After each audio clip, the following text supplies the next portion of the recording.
The gala hall glittered like a constellation brought to earth, chandeliers dripping crystals that caught the light in 1,000 dazzling sparks, the scent of expensive perfumes mingling with the soft undertone of anticipation. And yet amid all, the opulence and celebration, her heart pounded with a mix of humiliation, anger, and a quiet, simmering defiance. Because just moments ago, the man she had trusted, the CEO she had admired, had leaned close and whispered in front of the entire gathering, his words sharp, cutting, cruelly questioning her elegance, her choice of dress, her very presence at the glittering event that was supposed to showcase their shared achievements. His laughter faint but deliberate, like ice cracking underfoot, and for a heartbeat she felt the weight of every gaze in the room, some sympathetic, some shocked, others secretly amused at the spectacle, yet none could shield her from the sting, the betrayal, the realization that the man she loved, or had thought she did, could demean her in public, leaving her standing in a sea of glittering gowns and tailored tuxedos, as if she were a mere prop in his performance of superiority. She froze for a moment, the scarlet fabric of her gown hugging her frame, shimmering like molten fire under the dazzling lights, the folds of silk catching the brilliance of chandeliers, as though the dress itself were alive, and as her pulse raced, a spark ignited deep within her, a spark of rebellion, pride, and the unshakable knowledge that she would not be humiliated. Not tonight, not ever. And as she lifted her chin, her gaze sweeping across the room, she noticed every eye now subtly turning toward her, a mixture of curiosity, intrigue, and disbelief in their expressions, because suddenly, the timid, polite wife everyone had assumed she was had transformed into something impossible to ignore, something bold, magnetic, and mesmerizing. And the CEO, who had expected her to cower or shrink, felt the first flicker of unease, a knot forming in his chest, as he watched her regain composure with a grace that seemed almost otherworldly. A silent declaration that she was no longer a woman to be belittled, a woman whose presence could be diminished, because in that crimson gown, flowing like liquid fire with every step, she was a force, radiant and untouchable. And as she moved through the crowd, the murmurs started softly, like distant wind rustling through the leaves. But they grew louder, swelling into a chorus of astonishment and admiration, whispers of, "Look at her! So stunning! She owns the room!" all circling him, tightening around him like a noose of his own making. And he tried to laugh it off, a nervous, forced sound, but the confidence in her every movement, the poise in her posture, the sharp intelligence in her eyes made him falter. His ego rattled in ways he had never anticipated, because this was not just a woman walking in a red dress. This was a declaration of independence, a spectacle of resilience, and each eye in the hall seemed to recognize it, turning what was meant to be his evening of triumph into her stage of transformation. And as the orchestra shifted into a soft, seductive melody, her steps became purposeful, her every movement choreographed by inner strength and silent defiance, gliding past tables adorned with crystal and gold, past guests frozen mid-conversation, their attention captured entirely, past the whispers of shock and envy that grew louder with every heartbeat. And when she reached the center of the hall, she paused, letting the weight of her presence settle over everyone, a queen standing amid her court, a vision of fire and silk that the world could not ignore. And the CEO's gaze followed her, wide-eyed and unsteady, a flicker of panic breaking through, the carefully cultivated mask of control. Because in that instant, he realized that the woman he had thought powerless, the one he had tried to shame, had claimed the power that he had arrogantly assumed belonged solely to him. And the shift in energy was palpable, a current running through the room as if the air itself acknowledged her triumph. and she allowed a faint smile, delicate and confident, to play upon her lips. A smile that spoke of grace earned through pain, courage forged in silence, and the unstoppable fire of a woman who had been underestimated for far too long. And as the chandeliers caught the gleam of her dress, scattering light across marble floors, glinting off champagne flutes and silver cutlery,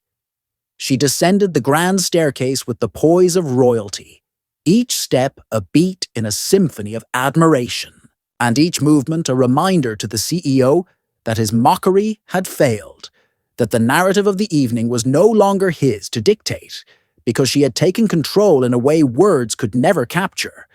And the crowd leaned forward, captivated, as if the very universe conspired to showcase her brilliance, and he felt the cold sting of jealousy, a pang of regret he could neither deny nor hide, because in the span of a few moments, his carefully constructed image of dominance had crumbled before her elegance. And as she reached the bottom of the staircase, locking eyes with him, her gaze steady, unwavering,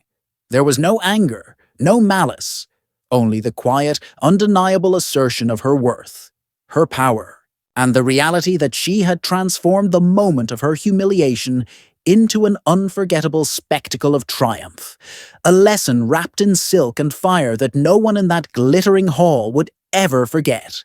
And as the orchestra swelled, she lifted, her chin slightly, letting the red of her gown blaze like a warning and a promise simultaneously, leaving the CEO speechless, the crowd captivated, and herself standing at the pinnacle of unspoken victory, a woman reborn in confidence and allure, knowing that this was only the beginning of the story, and in the echo of whispered admiration, the first cracks in their shared life began to show, subtle yet undeniable, foreshadowing a storm of events that would soon challenge everything they thought they knew about love,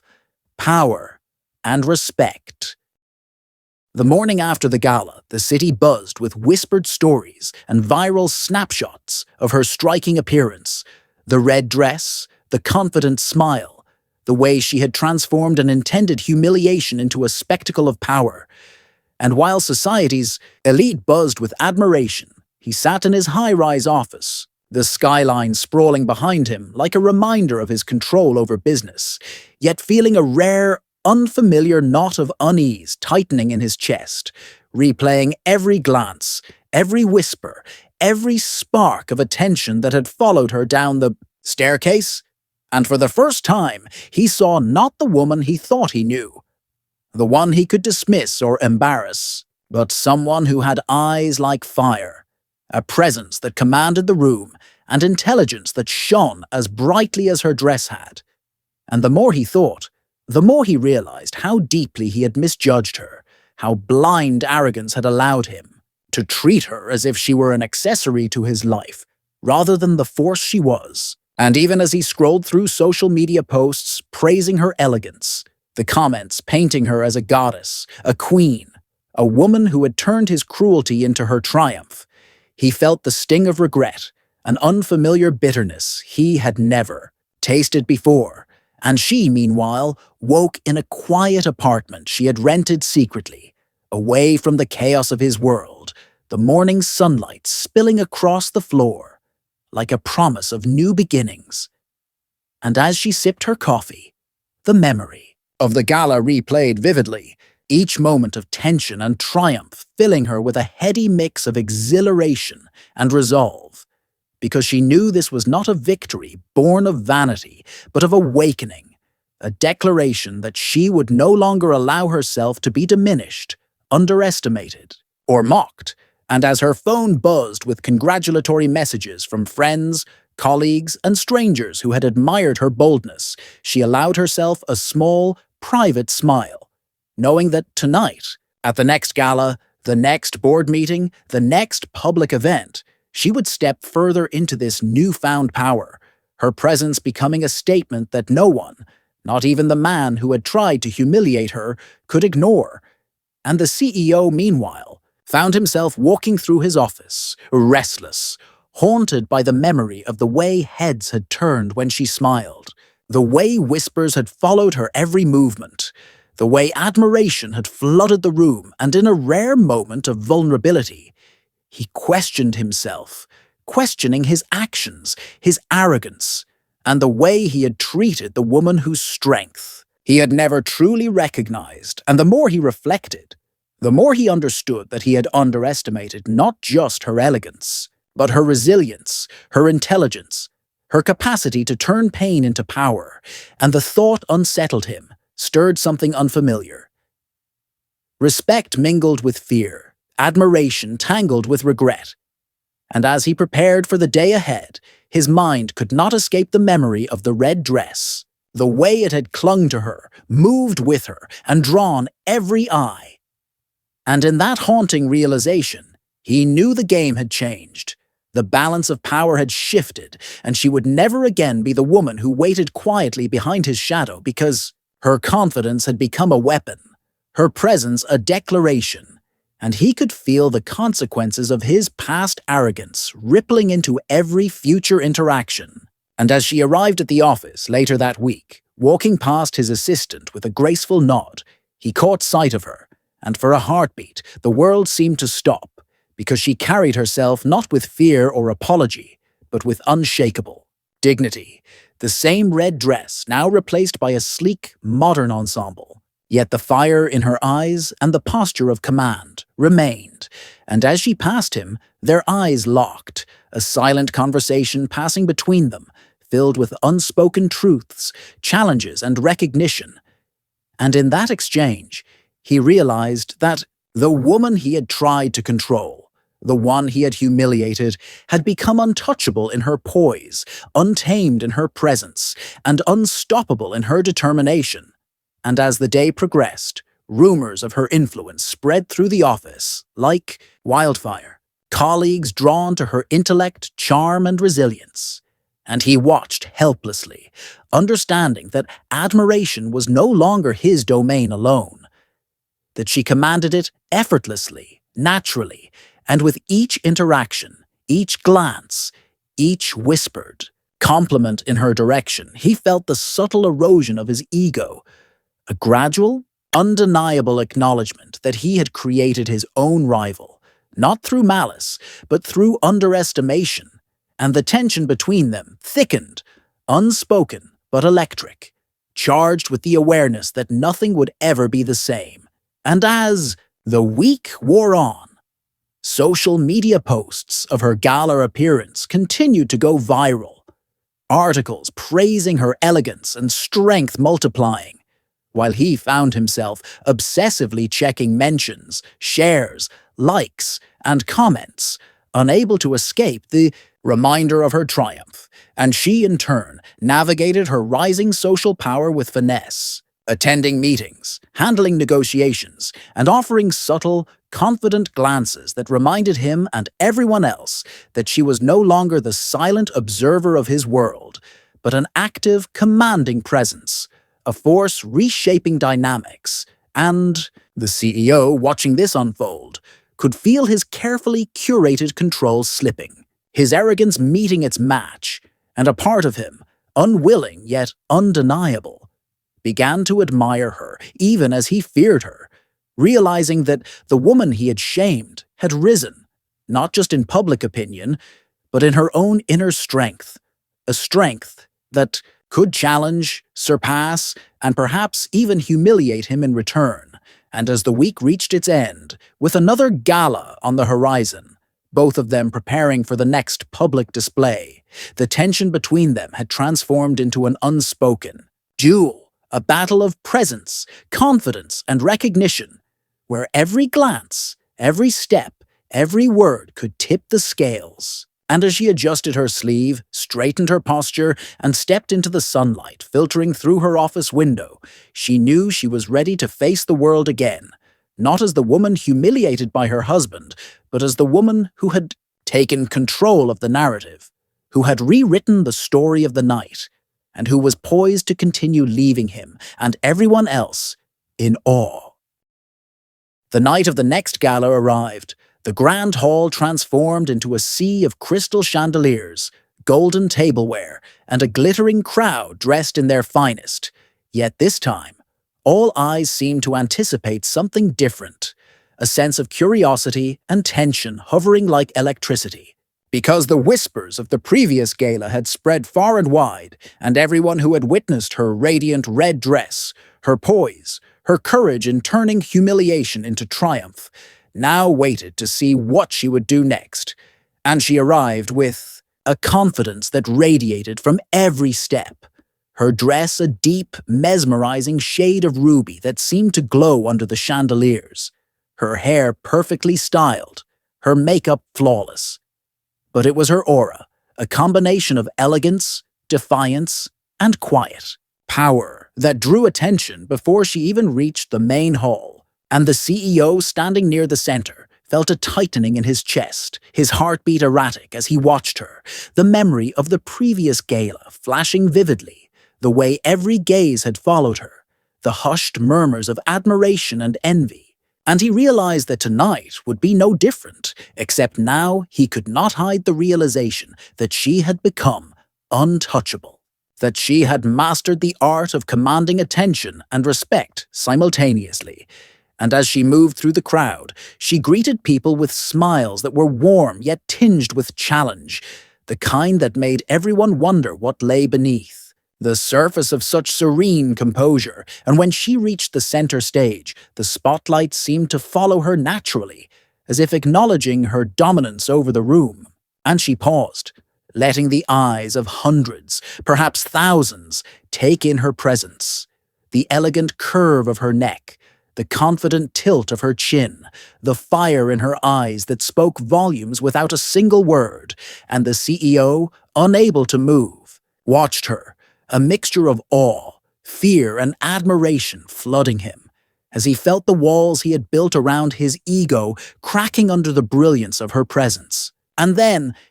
in a single, graceful motion, she began to speak, her voice soft yet firm, commanding yet elegant, narrating a story of resilience, of facing humiliation with dignity, of transforming shame into power. And as the room listened, captivated, she subtly referenced the previous gala without mentioning him by name. Every word a delicate dance between revelation and artful defiance, and the audience erupted in applause, not for spectacle, but for courage, for intelligence, for someone who had taken control of their narrative and owned it with unshakable grace, and he felt the sting of regret and the warmth of admiration collide within him. An emotional turmoil he had never expected to endure because she had done something far greater than simply stunning in a red dress. She had shown that respect could not be demanded through authority, that humiliation could be countered with confidence, and that power was as much about elegance, intelligence, and courage as it was about status. And when she finished, her gaze met his, steady, unflinching. And in that moment, he realized the full extent of her victory, the way she had claimed not just public admiration, but personal triumph, rewriting their shared history in front of everyone, and he, who had thought himself untouchable, felt both pride and shame, admiration and loss, all swirling together as the crowd continued to murmur, applaud, and whisper, and as she descended from the stage, moving with the poise of someone who knew exactly the effect she had on the world, he followed her gaze, realizing that he could no longer impose his will, could no longer demean her without consequence, because she had become the author of her own narrative, untouchable in her elegance, unassailable in her confidence. And as she walked toward the balcony, overlooking the glittering city below, he finally found his voice, soft and humbled, apologizing for the humiliation he had inflicted. Yet even in that moment of confession, it was clear that the balance had shifted irreversibly, that she had risen above the petty cruelty, that her power and presence were now undeniable. And the crowd, sensing the quiet reconciliation, erupted into applause again, celebrating not only her beauty and style but her courage, intelligence, and resilience. And as she finally smiled, a smile that was forgiving yet firm, radiant yet serene. He understood that their relationship, like the gala itself, had been transformed, that respect had been earned, lessons had been learned, and the woman he had once sought to shame had become not only the center of attention, but the heart of his admiration and the force he could not deny. And in that night of lights, whispers, and applause, she had proven that no humiliation, no public scrutiny, no words of derision could ever diminish the power of self-confidence, the allure of elegance, and the unstoppable force of a woman who knew her worth. And as the gala drew to a close, with everyone still murmuring about the unforgettable night, the CEO stood silently behind her, humbled, awed, and forever changed, while she, radiant in her red dress and unshakable in her grace, stepped out into the cool night, the city lights reflecting the fire within her, knowing that she had not just survived a moment of shame, but had transformed it into a triumph that would be remembered long after the gala, long after the whispers, as a story of courage, dignity, and the unstoppable power of a woman who refused to be anything less than extraordinary.